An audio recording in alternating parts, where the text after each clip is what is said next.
No. We did a different video with 2 other jumpsuits, but these are 2 different ones. I don't think they are.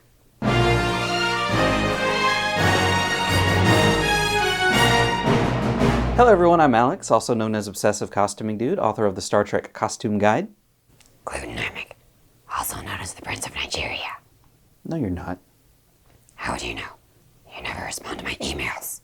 Well, I get a lot of email, so...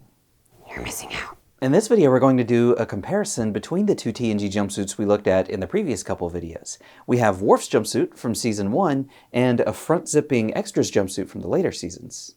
Can we move this along? Before we get started, I want to thank the owner of these 2 costumes, Angelo Cafaldi, for letting us examine them together and make this video for you. Yep. And if you want to learn more about the TNG jumpsuits, I've written an actual costume analysis, which you can read on my blog, www.startrekcostumeguide.com. Suggest a donation. $500. Whoa. Or more. So let's take a look at these. Obviously, with these 2 uniforms being from 2 different eras of the show by 2 different costume designers, with the early seasons and the later seasons, respectively, there are some stylistic differences. On the early style uniforms, the neckline was accented with this division-colored trim, whereas on the later uniforms, there was this lovely Mandarin-style collar.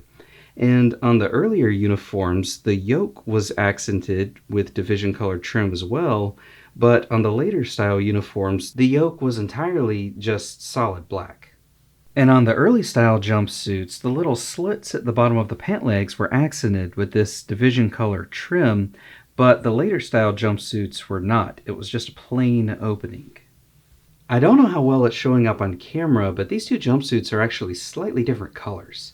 The Worf jumpsuit from Season 1 is darker and more of a maroon color, whereas the Scranton jumpsuit from the later seasons is more of a lighter, paler magenta color. The difference isn't as pronounced as some of the other uniforms we've looked at, like the Tasha Yar jumpsuit from Season 1 and the Ensign Cito jumpsuit from Season 7, or the Dr. Crusher uniform color from Season 1 versus the later seasons, but they're still distinctly different colors. It's just a much narrower range than some of the other ones we've seen. Here's a swatch of jumbo spandex in the closest retail color that I'm currently aware of, called cranberry, also sometimes called wine. And you can see just how purple both of these uniform colors are in person by comparison. I mean, it's just night and day. They're so much more purple than you'd think they would be, considering how red these uniforms looked in the show. Even though the Scranton jumpsuit is from the later seasons, unlike the Ensign Cito jumpsuit we looked at, the Scranton jumpsuit was cut with the spandex weave going horizontal and the stretch going up and down the way the early jumpsuits were cut. The difference between these 2 is that on the Worf jumpsuit, the sleeves were cut on a sharp diagonal, like they were on the Dr. Crusher jumpsuit we looked at. Whereas on the Scranton jumpsuit, the sleeves are cut in the same direction as the rest of the jumpsuit body, the way they were on the Tasha Yar jumpsuit we looked at. Here you can see one of the lesser-known evolutions of these uniforms over the course of TNG. The asymmetrical insert, as designed by William Ware Tice in Season 1, was much more pronounced than it was toward the end of the show. Costume designer Robert Blackman softened this asymmetrical insert so it was much more subtle and much less jagged than it was early on. He did this on both the jumpsuit style uniforms and the jackets, which we'll be looking at soon, mainly in the last couple seasons or so of TNG. The asymmetrical detail on the back of the jumpsuits is a little different too. On the Worf jumpsuit, this lower seam line has a little bit of a curve to it, but on the Scranton jumpsuit, it's just a straight line. The same is true for the asymmetrical detailing on the front of the jumpsuits.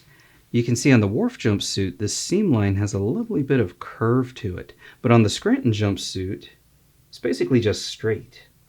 In fact, several of the seams on the Scranton jumpsuit are straighter than they are in the Worf jumpsuit and other jumpsuits we've looked at. I'm not sure if this is indicative of an overall evolution in the uniform style, or if maybe the Extras uniforms had a slightly different cut or pattern that was used to make them, since theoretically they would only need to be your standard numeric sizing. men's size 38, 40, 42, etc. And then they could be altered a bit as needed for any specific extras that were cast on the day.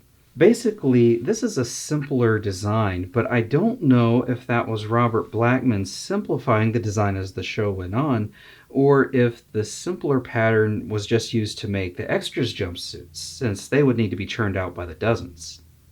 A minor difference between these two jumpsuits is the height of the slits at the bottom of the pant legs. On the Worf jumpsuit, they were 5.5 inches tall, but on the Scranton jumpsuit, they were 6.5 inches tall. I wouldn't read too much into that, though. These things were all over the place in the show. Another minor difference between these jumpsuits is the way the elastic stirrups were attached at the bottom of the pant legs. On the Scranton jumpsuit, they were attached the same way they were on the Dr. Crusher jumpsuit we looked at. Top stitched just above the hemline, then secured with a stitch in the ditch along the pants seam. But on the Worf jumpsuit, there's no top stitching at all, and it sure looks to me like the elastic stirrups were hand-sewn to the hem allowance. Another minor difference between these two jumpsuits is the size of the facings on the lower front pant legs. As you can see, on the Worf jumpsuit, the facing is a little bit wider, and on the Scranton jumpsuit, the facing is a little bit narrower. It doesn't really matter how big the facing is, as long as you get a nice, clean opening. But it's an interesting little difference, so I wanted to mention it. And I don't know if you can see here, but the edges are usually secured with catch stitching. But on the Scranton jumpsuit, the edges are secured with hem stitching for some reason. You'd never be able to tell the difference looking at the outside of the jumpsuit. But again, it's an interesting difference that I wanted to mention. And finally, the same goes for the sleeves. You can see Worf's sleeves were hemmed with a catch stitch like we usually see, but the Scranton jumpsuit sleeves were hemmed with a hem stitch like the pant legs were. What? Are we done? Well, I guess you probably don't have anything to add. No.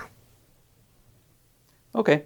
Well, thank you for watching this video. Remember to check out my blog, www.StarTrekCostumeGuide.com, and subscribe to my channel for more costume videos and sewing tutorials. Or else. There's no or else. Comment below if they look the same to you.